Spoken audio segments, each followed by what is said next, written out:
She's still laughing.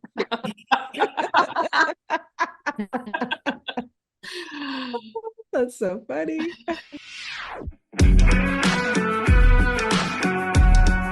Welcome to 5 Lemons Left. We're the real stuff, the lemons making lemonade. So pucker up, because we're going to be discussing our life's lessons and the nitty-gritty details of our spiritual journeys.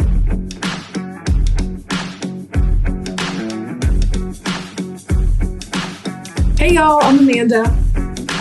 And I'm Drusilla. I'm Melissa. Hello, this is Morgan.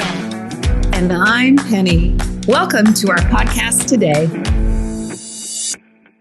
Today we are here talking about why we are present with each other, how we relate to each other, what we have in common, what are our differences, and what it all means to be in a group together.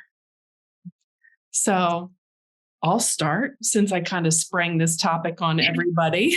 Thank you. Yeah. Well, can I say something really quick? You please go ahead. You did really great, because I thought you were going to say we are here because we are asking the question, why are we here? But you kind of sang all around. That was great. I like that. Yeah. You're good. So why are we here? Okay.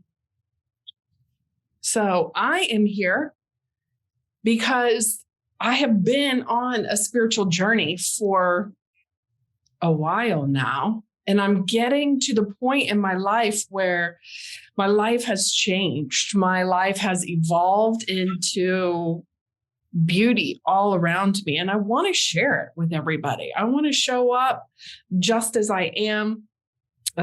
My hair is not all the way perfect right now, but I'm still right here with you guys. I don't have any makeup on, and that's okay too. And I love the fact that you guys don't judge that, and you guys are willing to show up with me, and whatever I bring up is okay.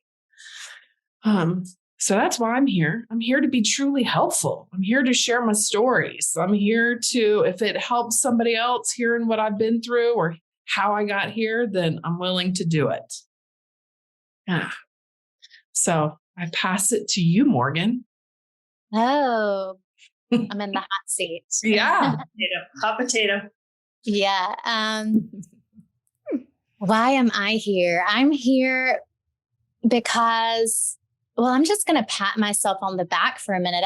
I feel like I have learned to go with the flow and follow my guidance. And this is where my guidance has led me. And there has been such a flow to it.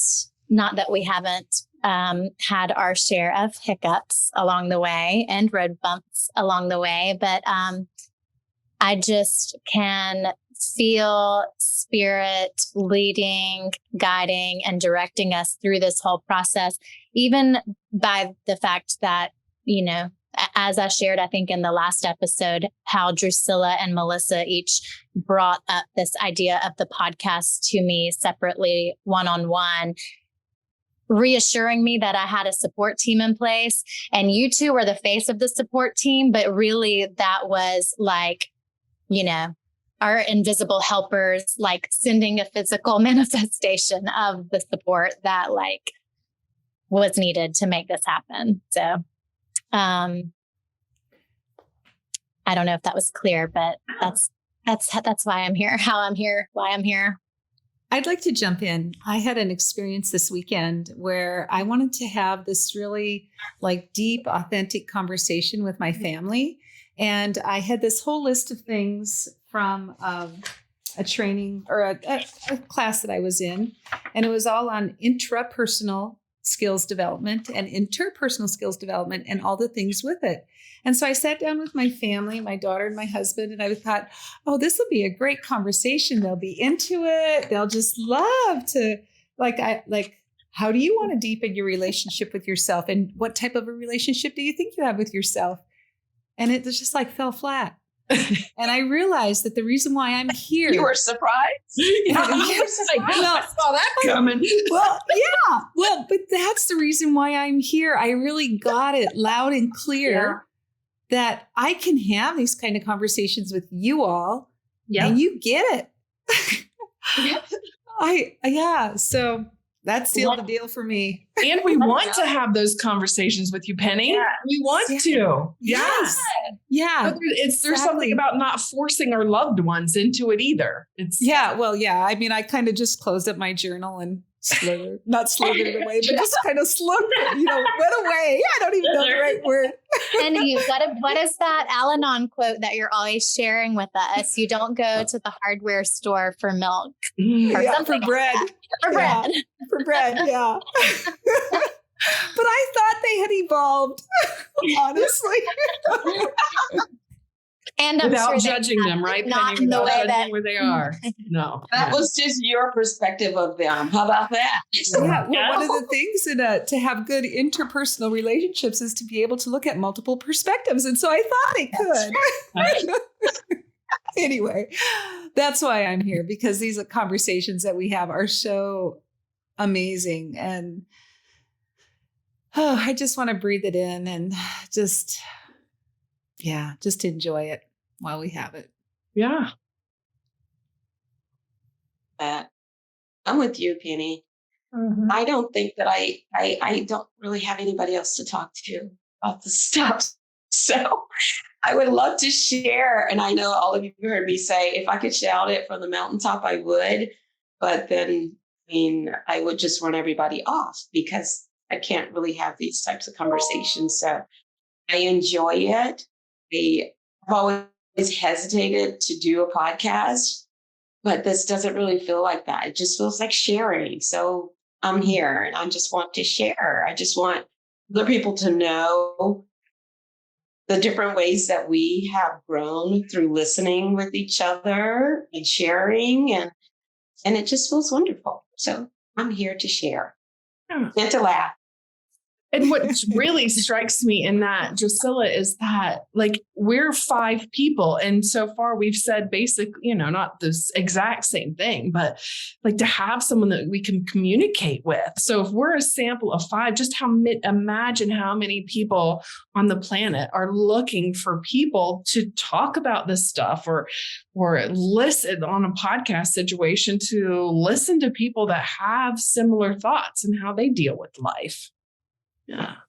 Yeah, because it can feel like you're an island when you're starting on a spiritual path that is maybe not the path that you've spent the rest of your life on. I don't know. When you make that divergence, it can feel very lonely. So, yeah. How about you, Melissa? Well, I also think that we all came here originally because we were working with Jennifer Hadley and the Course in Miracles. And I think the Course in Miracles is very hard to understand and very hard to sometimes put into the context of your own life. And so I have had a lot of great feedback and explanation and dialogue about A Course in Miracles, which I think is really helpful. And I think that coming from a predominantly Christian country, and a lot of people are choosing alternative ways to alternative spirituality. And so I think, and A Course in Miracles is one, even though it is Christian based.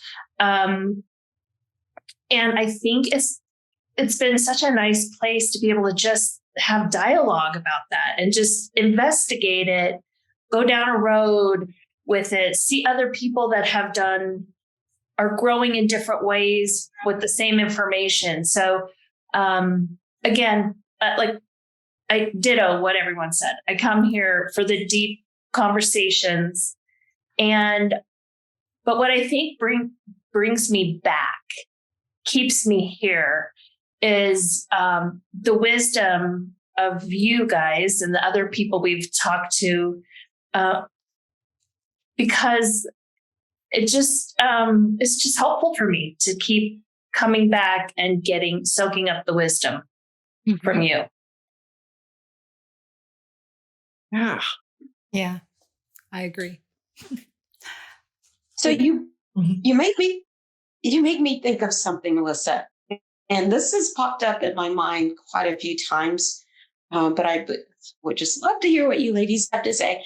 So when you think about religion and specifically Christianity, do you think that where we are now with A Course in Miracles and with people kind of having a more casual approach to spirituality, that it's just kind of like the book, The New Earth?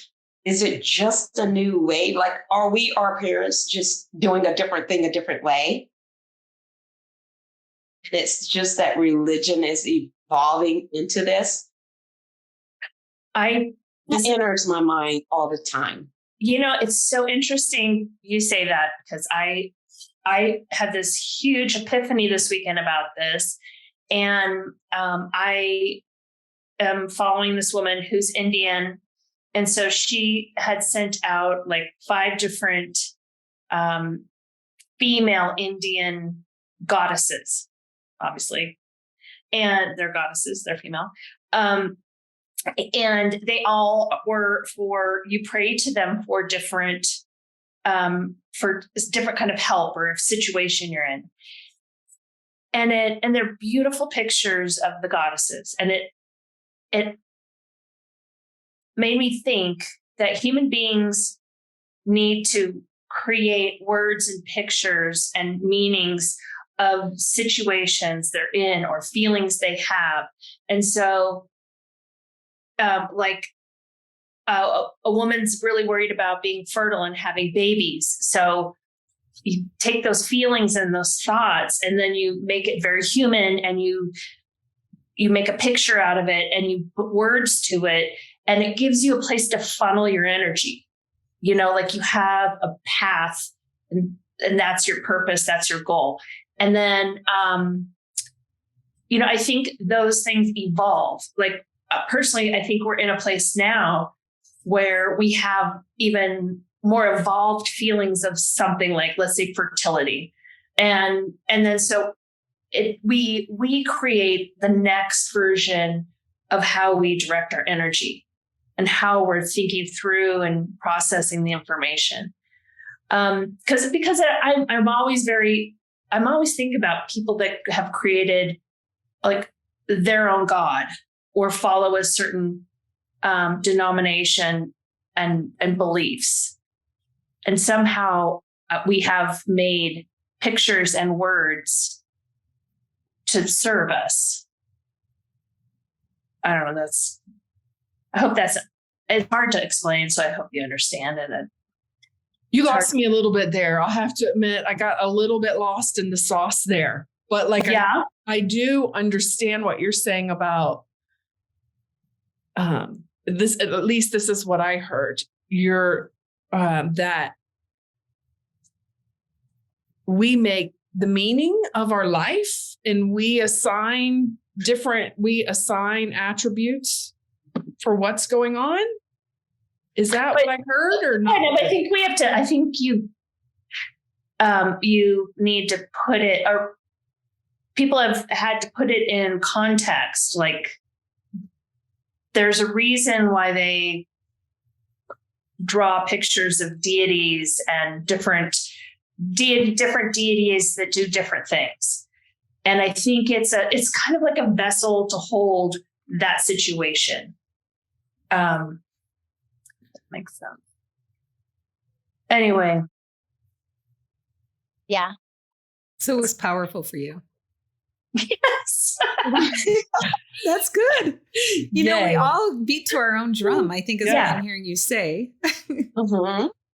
Well, I think maybe it's just my religious perspective, but I think everything's a concept. Politics is a concept. God is a concept. Humans made it to explain what is going on or to put a context around something. And so long way to answer your question, Drusilla, is I think we're in a new place where we create a new concept to what we're going through.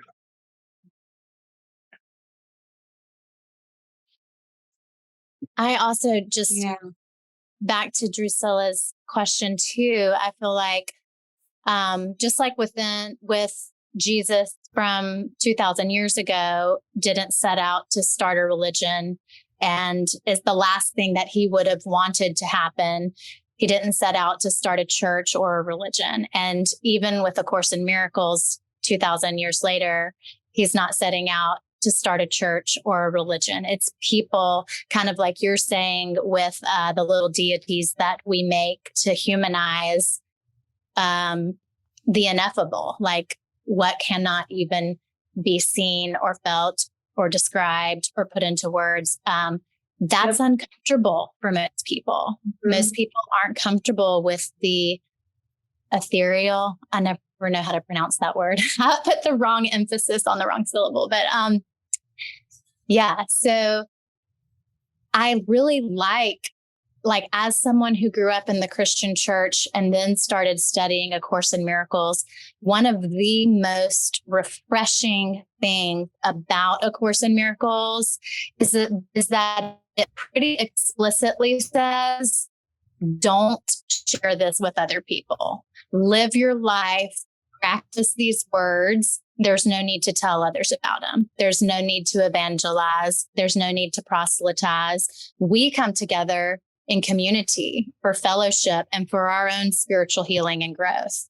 But we're not out recruiting new members. We're not out when I first started reading A Course in Miracles, I was trying to talk to John Mark about it all day, every day, because I wanted him to have some of what I was having because it was so good. And I wanted him to have some of what was so good, but he was not interested. And I learned the hard way that people don't want to hear this shit. If they don't ask, if they don't invite you to share about it, zip it, So anyway, I don't feel like you're creating a new version of the same old stuff. Personally, I feel that we are on an awakening trajectory. I feel like the millennials and all the new babies being born are much further along spiritually. And I think we are evolving into something greater than has ever been before.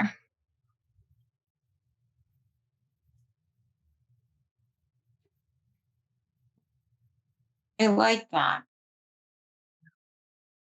I feel like it's the same thing. Do y'all get that?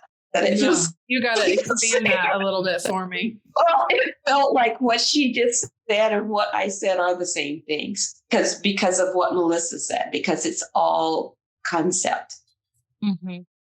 So it doesn't matter if you say the word religion or you say the word spirituality, it's still an evolution of human connection and human consciousness. Mm-hmm. It's an evolution of human consciousness, no matter what you call it. Yeah. Yes. And it's the meaning we make. Mm-hmm.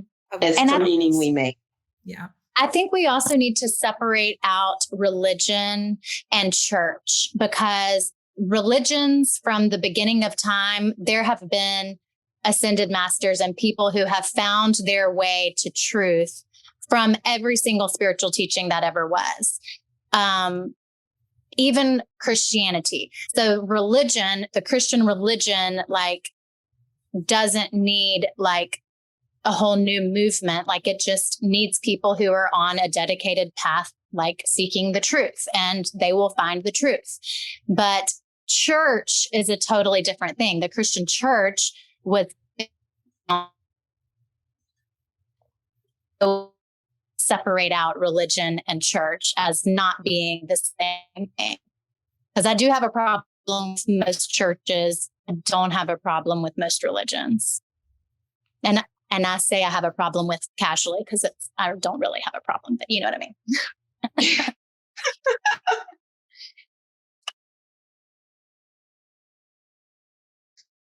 So for me personally, this conversation, it's not like it's above my head, because I don't believe that at all. But what is coming out for me is something very personal. It's like the only way that I can relate it is to myself personally.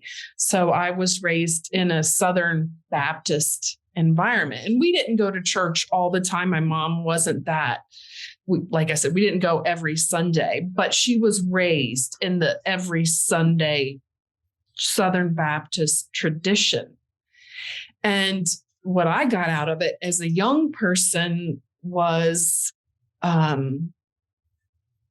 more of a hiding who I am, because I felt like I couldn't express myself because I didn't want to go to hell. So it's better that I don't talk about what's really going on, because there's so much judgment going on. So in some ways, and I know the intention of of that specific church was not to, well, I don't know what their intention was, so I'm not even going to go there. But what I got out, I can only speak to what happened, my experience personally, was I hid a little bit more. I judged myself a little bit more.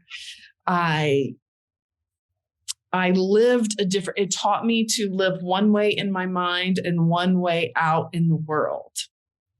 And as I am growing more comfortable as my own personal evolution, the word, instead of evolution, it's more like allowing. So the more comfortable that I become tapped into who I am, the more I don't judge myself, the more I don't judge others. Like there's this, my word for God is unconditional love. So the more unconditional love that I have for myself has allowed my life to evolve. It has allowed my personal circumstances to change, to have more beauty around me, to have more love and laughter around me. So that's this conversation for me. Mm-hmm. Yeah, that's really beautiful, Amanda. Yeah, I had something I was going to say and I lost it now. Shit. Penny, I think you said it before, like actually living it. Like, how do we take these concepts? How do we actually live it? How are we better people? Now I remember what it was. I used to look inside or outside of myself for this unconditional love, right? I made people my higher power. I made people, and it didn't always, I made them like, oh my God, they've got the answer. And then it wouldn't turn out so good. So now I think this evolution, this new process, it's not really that new because there's really no new information. It might be just repackaged and remarketed. I don't know. And it's like I'm now looking inside much more for my answers. I still look outside, I'll be honest, but I'm getting better about that. Like yesterday, I had a big disappointment and I really wanted to blame and shame somebody for it. And then I thought, hold it, Penny, we're not doing that anymore. Well, let's just really pay attention to what you're feeling. And yeah, darn it, it is disappointing. And now you have to do blah, blah, blah. And it's okay. It's all good because it's all in the divine right order. Yeah. I just go with the flow and allow, like you were saying, Amanda, then that's life is just so much better. Yeah. So Gisela, did we answer your question? Oh, you answered it in so many different ways. I love it. And just, I mean, that thought has occurred to me. And then it became even more a concern after I started reading the one of Jennifer's recommended readings, actually, The Testimony of Light. Mm-hmm. Mm-hmm. Yeah. And so then I thought, well, once we get to the afterlife, it just continues. It's the same pattern. It's just an evolution of consciousness. So that's what made me think back to my parents in religion. Like, okay, it wasn't that they were less informed about spirituality. It was that the time was darker because in comparison to light. So that's how they reference the comparison to consciousness, right? It's light. So their time was just a darker, heavier time. And therefore, what Morgan talked about when she said children being born today, well, then, yeah, that explains it even more so because they're born into the time because we're planting the seed, we're carrying more light. Mm-hmm. So therefore, the earth realm is lighter now. So babies being born right now, being born into a lighter time. So their spirituality is going to look even more advanced and different than even what we are doing right now. So that's what's been coming to me lately. Mm-hmm. And honestly, it's very disappointing to read that once you get to this life, you still got to do that. You still got to continue to do that. Like, it's disappointing to me. I remember it's so funny. I read that Drusilla last year and I was like, what?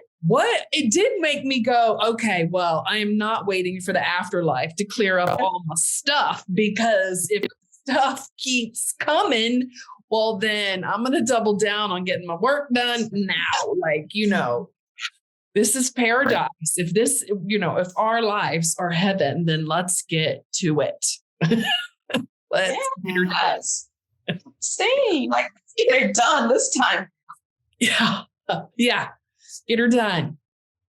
Well, and also everything, I think intergalactically, I think quantum physically, I think everything is actually speeding up. And we're seeing that now that we're like in the information age. I mean, that's the only thing that's really different from our parents' generation is we have such a wealth of resources, and because of, it's a blessing and a curse, of course, but because there is so much available to us on social media and this, that, and the other, like even tapping into like our sixth senses, which that was some crazy shit. Like those people were witches or those, you know what I mean? Like it's becoming like an aspiration for a lot of teenagers. You know what I mean? Talking about Kundalini awakening or being able to channel or, this, that, and the other, like these are normal parts of conversations that people are having now. And that was not the case just a generation ago. And even some of these books, like Amanda and I were talking yesterday about Edgar Cayce, this Testimony of Light book, Esther Hicks. I mean, she has a Christian background. Like these types of teachings, if you were a church-going person and you came out with this type of information, you would be shunned just a generation ago. You would be like not welcomed at the church. You know what I mean? So it's a different time. We're very fortunate to be born into this time. So Morgan, let me ask you, what is your aspiration? Can you give me a more specific, like aspiration just broadly in life or aspiration for? Yeah, because you were just talking about like the evolution and, we were just joking about the book. Like I want to get her done like right now. So like, I don't have to continue it on. So like, what is your goal? What are your aspirations? Not to put you on the spot. And if somebody else has something and wants to chime in to let, Morgan off the hook, that's give her a minute. Please do. Yeah. Well, I just feel like I've been talking a lot. So I will let somebody else answer that question. I do have an aspiration and I'll share it later if it comes back around, but let's give somebody else a chance to answer that. Yeah. So that's Penny or Morgan. I mean, Penny or she's Melissa. been kind of quiet today. Penny on the spot. Penny, for your thoughts. So my aspiration is to fully enjoy and have fun in my life and to be a loving presence. That's really my aspiration, intention. Yeah, just to spread love. Be the love. Share the love. Yeah.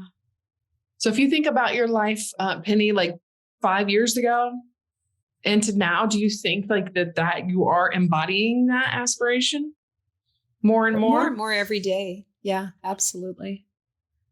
Yeah, I think I've always been a loving presence. I just didn't realize it. Mhm. You know, I think I lost myself along the way. When you have kids and you get a husband and you own a company, you know, you just kind of forget about, oh, that's right. Yeah. Not that it's any of that is bad. I'm just saying that life can get a little busy. Yeah. Yeah. Yeah. Okay. Let's get on the podcast. Look at Aw. here. Look, see? Hello. honey. Hi. Who is this, Drusilla? My grandbaby, Mhm. Mila. Oh gosh. Hi, Sure. honey. Talk about the next generation is right there. Oh, there she is. Yeah. Oh, So sweet. So Drusilla, what do you hope for your grandchild's world? Well, just hope that she or whomever can be on the leading edge, like continue to be up front of it, you know, because it is evolving and changing so quickly. It's kind of like if we all knew this stuff we know now in our 20s, imagine how amazing, right? And the impact of the lives we could have touched. So that's what I hope, that they always stay continually following the evolution and not get lost in it and stuck in any one thing. Yeah. So How about you, Melissa, Melissa? that comes back to you. well, I've always been a rule breaker. I don't look like it, but that's part of the charm. That's how I get away with things. But I do think that we have to break some rules to move ahead. And I actually, like in third grade, I wanted to be a nun. I went to a Catholic school where there were nuns who lived in the convent, and I just loved I just loved how actually quiet they were, and you know, a lot of them weren't very nice, but you know, they're really like when they're just trying to connect to their spirit, I guess, all the time. So I was really attracted to that. But there's just so many rules. I would never have been able to be a nun. I just, you know, it's like, and there's just so many rules, period, about every religion. And what we do is we just talk about how we're doing it, how we're like in life, doing life. I like that, you know, we don't get into this gritty, like, and then he said, and then I said, and then she said, and we never do that. It's always about like, I had an experience and this is how I handled it. And this is what I learned. And this is what I kind of hope to do better. And so I think there's a big free flow in all that, and there aren't a lot of rules. Mm-hmm. And I love that. And I love that for the future. I love that. I mean, like the way people's sexuality is becoming more fluid. It probably always has been, but we've always had these rules that it shouldn't be. So I just like that hopefully people can let go of the rules and still know that they're perfect, whole, and complete and worthy, and they can, and it's about like the interaction.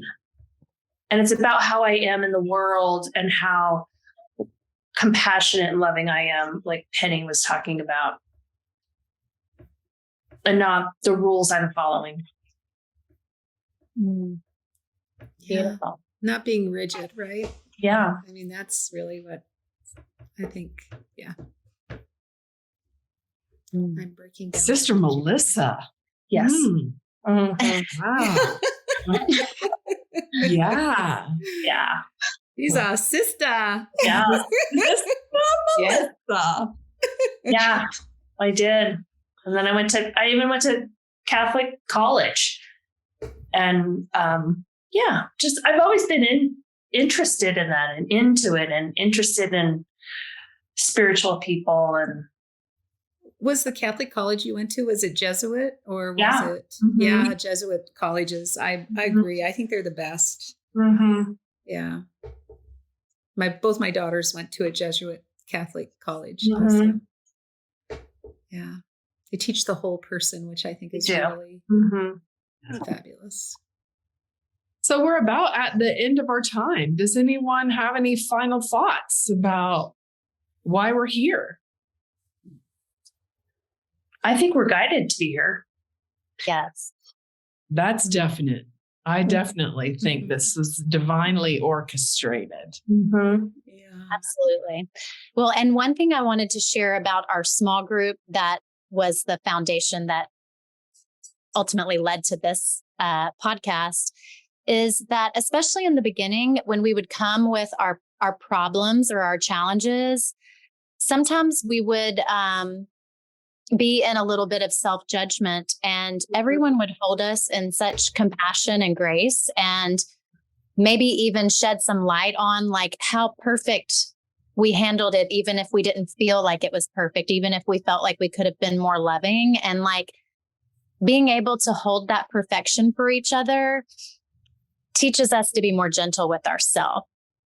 So that's been a miraculous shift in my life as a result of this small group. So even if just one person benefits from this and learns to hold themselves with a little bit more compassion and a little bit more grace, then I'll count this a success. Well That said. sounds like a perfect way to wrap up. So thank you, Morgan. And thank you, everybody. Woo! Thank you, Amanda. Thank you. Bye, y'all. Love y'all.